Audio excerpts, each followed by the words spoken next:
Okay. Okay, everybody, so hi and welcome back to another episode of Faith Brown's Insights. I'm Faith Brown. Today we have, hi Megan, how are you today? We have Megan with I, us. I'm good, great. How are you? I'm well, thank you, Megan. So, just for context, everybody, I'm currently in Erdington. I am at a workshop led by a company called Logos, which I tutor for, and I've been just delivering a session. So I've just come on here. As you can see, this is not my usual background, but yet hopefully my data will not die on me. Thank God it's unlimited. So Megan, so Megan, could you just introduce yourself in terms of your name, obviously, which you said, and kind of like talk to us a little bit about your profession, what you're doing, and your hobbies as well. Yeah, of course. So I'm Megan Lambert. Mhm. I'm a recent graduate of Newcastle University, where I studied politics and international relations. I currently work for an MP in the House of Commons. And so my role there is as a caseworker. And aside from that, I do a lot in the social mobility space. Mhm. I volunteer with a charity called the 93% Club. So they support state educated students in university. I also work part-time as a program coordinator and like freelance consultancy kind of thing with First Gens, and they support students who are the first in their family to attend university. So Well, Megan, involved quite a lot. what a portfolio, really. That's a great portfolio, everybody. If you'd like to book a speaker, Megan's available just to share about social mobility. Honestly, Megan, I don't even know how you had time to, honestly, just to rest because you're so busy. But it's wonderful how you're giving back to the community with social mobility, being at the forefront. I actually did interview somebody from the 93% Club in one of my first episodes. So that's interesting. If you do want to listen to that episode, it's his name is Beth. It was Joshua Best, yes, because it's taking back Oh, right to 2020. yeah, Yeah, Joshua Best. Yeah, I interviewed him. It's one of my first guest speakers. So I will put the episode for that, the link for that episode in the bio, and I'll send it to you, Megan, as well. Um, but yeah, getting back to your wonderful achievements, Megan, that's great. So talking about how your casework, 90% club, social mobility as well, it's really, really great, as I said, how you're giving back to the community. And, once again, congratulations as well for the graduation in politics as well. And that's really great. And I can definitely attest to having a politics degree because I've just graduated myself from oh, King's. congrats. Thank Yeah. you. So that's been busy. Yes, I want to talk to you about that. I want to talk to you about your first class degree, which is excellent. I want to talk to you about your work and a question I haven't given you. I do want to ask you if you could give some study tips for students who are kind of struggling in that kind of transition from first year to second year and second year to third, because as we can both relate to, that kind of transition from A level to first year is difficult, as is the Yeah. second to third year and the first to second year. So actually, I'm going to ask that question now. If there were Yeah. three top tips you could give to students, kind of they want to get a first, they want to do well, or even they want to get a 2-1, what tip would you give them to help them to actually be able to work on their study work and kind of their to work on the study work and ethic? Yeah. Yeah, of course. One of the things I always found as a student was looking at other students and thinking they get straight firsts. I never had straight firsts. Mm. I finished my first year on a 2-2, and second year I finished on a 2-1. Mm. Um, it was only in my third year I was able to turn this all around and graduate with a first. So Wow.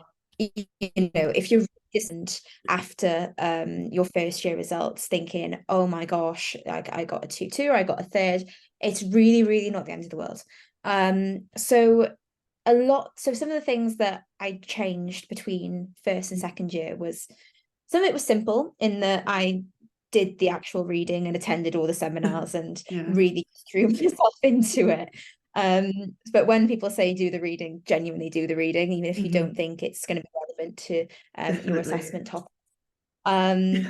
But aside from the obvious, I genuinely just treated university like it was a full-time job. Right. Um, so I would get myself up. I'm an early worker, so Mm-hmm. I would be in uni by about 8:30, but then I'd leave by about 4 or 5. Right. Um, or I'd stay late, but I'd end up just chilling with friends in the afternoon and just Mm-hmm. having a nice time. Work-life Um, balance. Yeah. so yeah, Yeah. absolutely. If you find that, some people work better in the evening, Mm-hmm. get your sleep and then and then work for the evening, but just try and find a routine like that. Yeah. That really helps.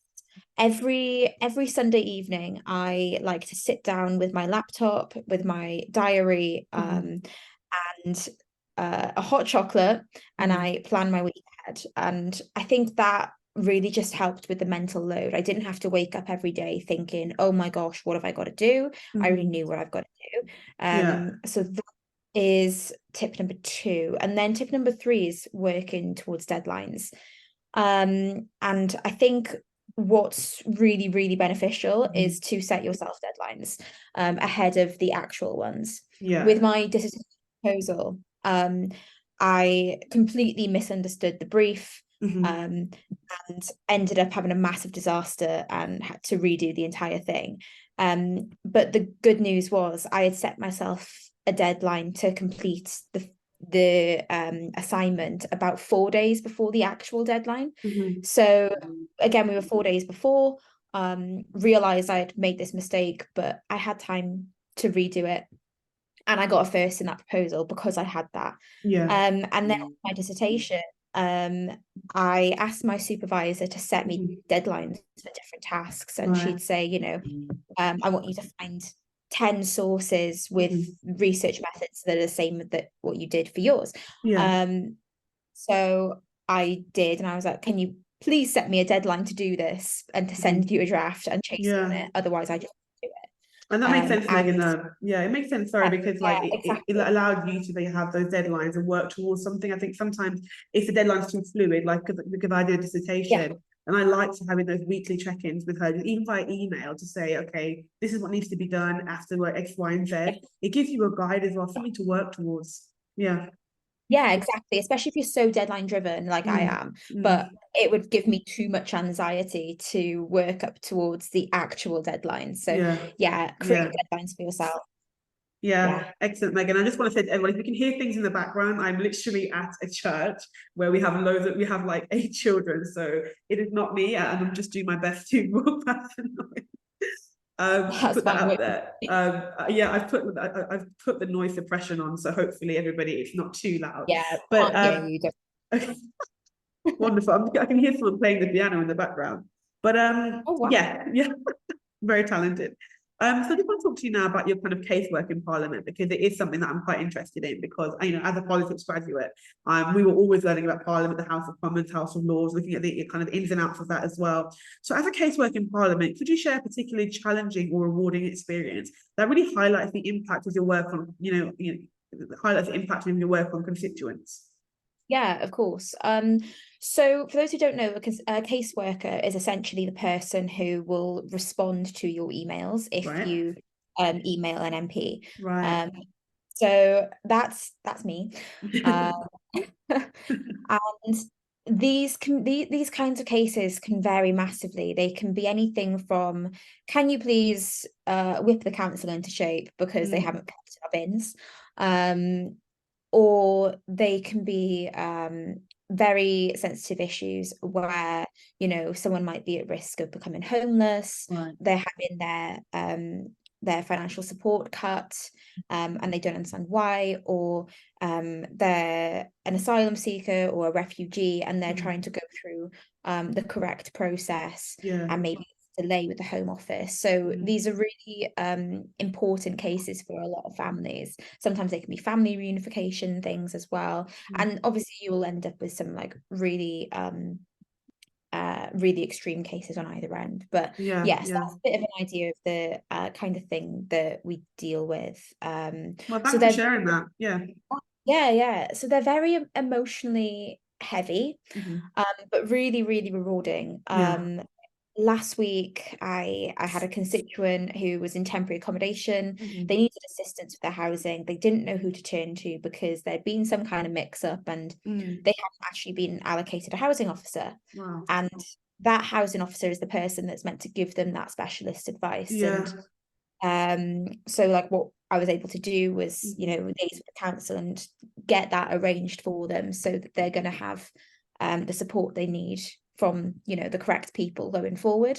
And that's excellent, really, because like you're really kind of like you're engaging hands-on, you've got a hands-on approach and you're engaging with constituents to help them at the point of their need. And I think that's going to be great, really, to shape.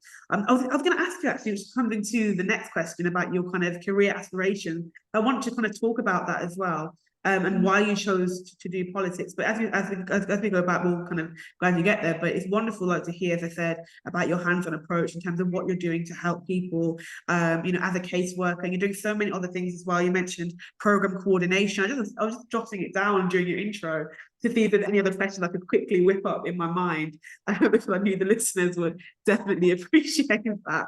But honestly, Megan, thank you. Yes, carry on. Yeah. No, that was pretty much what I was gonna talk about with that. But I guess if people are interested in going into casework and working in Parliament, because there's quite a lot of different angles you can go down. There's like researcher roles, there's a lot of policy roles and policy research, but quite often you'd end up having to start in as like caseworkers and then way up from there. But it does genuinely just depend on the MP, how they like their teams to be managed and what their teams look like. But there's a website called Work for MP, and you can select whether you're fussy on which political parties you end up working with, whether you want internships or paid roles or unpaid roles, but you know, go for the paid roles. And you can see if you want part-time or full-time, and it filters them all out. So every job listing in Parliament is actually advertised on that website. So if you're interested, that's where I found this job. So it's actually really, really accessible. Wonderful. Yeah, I am familiar with that website actually. So thanks for sharing with the listeners, because I did have a look at that, because at the time I wasn't really sure whether I wanted to do a law master's, after graduation, or if I wanted to kind of like almost do any political, work experiences, and kind of like keep within that realm of the political landscape. But I thought, do I want to do that? So thank you for showing that, because one thing I've always said, even though I am an aspiring barrister, I'm still always open to political work experience and roles. So I might even have a little look at that myself. Of course, there's a massive overlap as well with politics and law. So yeah, they're definitely interchangeable, and the transferable skills you end up gaining, it would be fantastic. I completely agree. I think that, as you said, transferable skills, and I think that having read politics at university to become a barrister will actually kind of give me a wider perspective and look at things from two different perspectives. But Megan, I want to just ask you a little bit about, so what skills do you think are essential for your success in your role as a caseworker? And how did your educational background prepare you for these responsibilities? So, you have to be organized. I've got probably a caseload of probably well over 150 cases. Some of them are very simple, others a bit more complex, but you have to be able to organize your time and prioritize. Like if there's an immediate homelessness case, that's going to come before the bin refuse collection case kind of thing. So definitely that organization. I think it can just come down to like your attitude. Approach the job being willing to learn and take on feedback, and also don't take feedback too personally. Sometimes there's just a way to do things and a way to communicate things that sometimes don't necessarily feel how you would communicate, but because of all very political, you've got to, because when you're sending emails, you're representing that MP, you're representing that party. There is a strict way to do things. So just approach it being willing to learn and be adaptable, and honestly just be a nice and chatty person. Like it's a great environment to be in.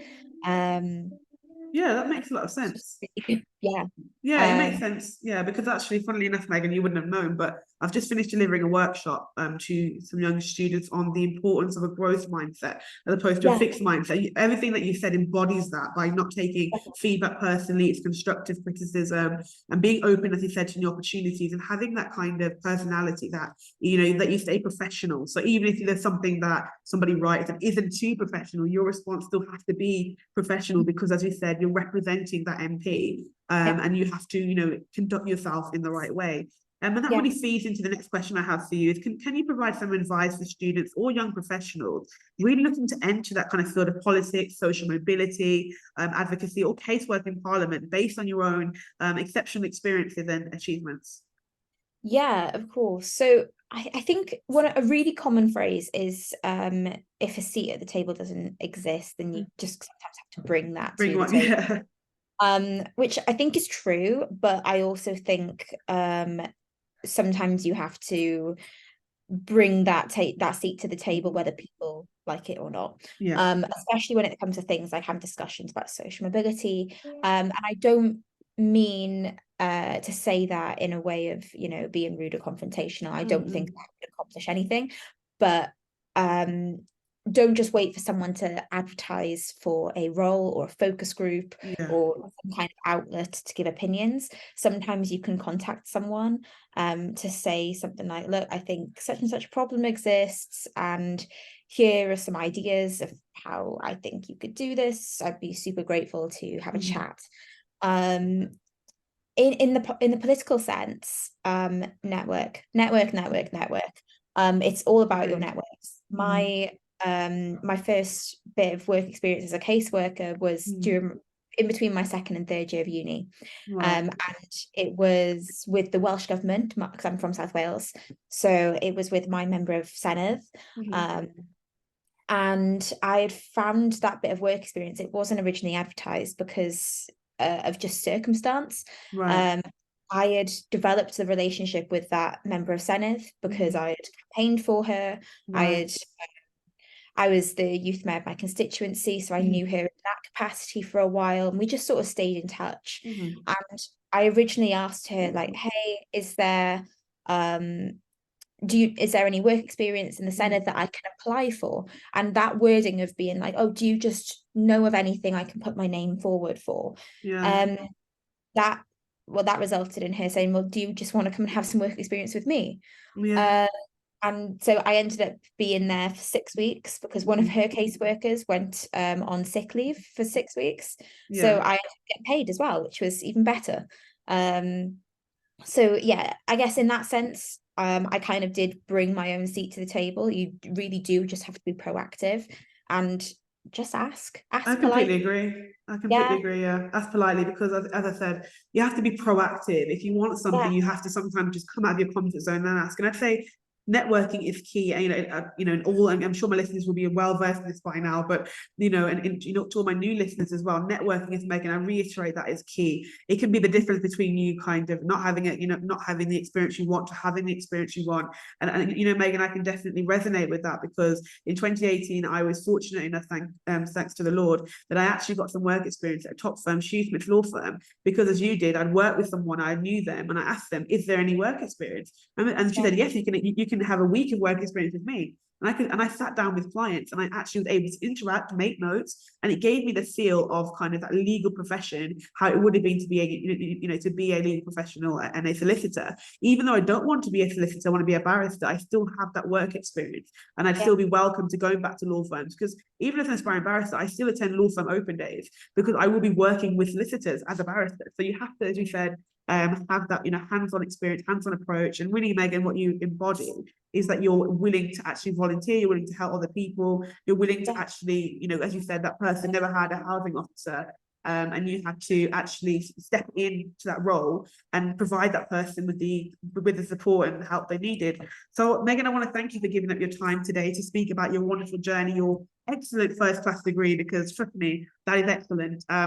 And kind of talking about your kind of advocacy and social mobility, what you're doing as well, and how you're proactive with the community. So just a final question, how can the listeners get in touch with you after the show?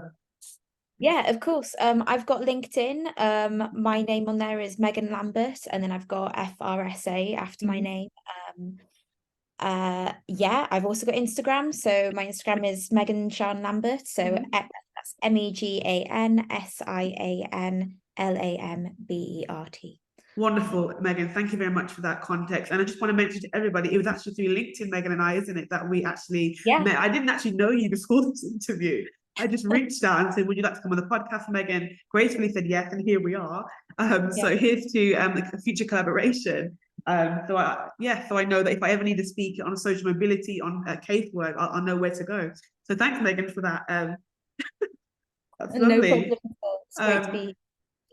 Yes, I'm glad you've enjoyed it, because I've enjoyed it actually hearing about your hands-on experience as well, and meeting somebody who's actually graduated, meeting somebody who's also graduating in politics, and seeing how you've actually used that to help other people, which is really commendable. So thank you very much. So this is the episode of Faith Brunel's Insights with Megan Lambert and myself here, Faith Brunel. So thank you, everybody. Without further ado, this is your host signing off. And remember, it's not an event, it's a journey.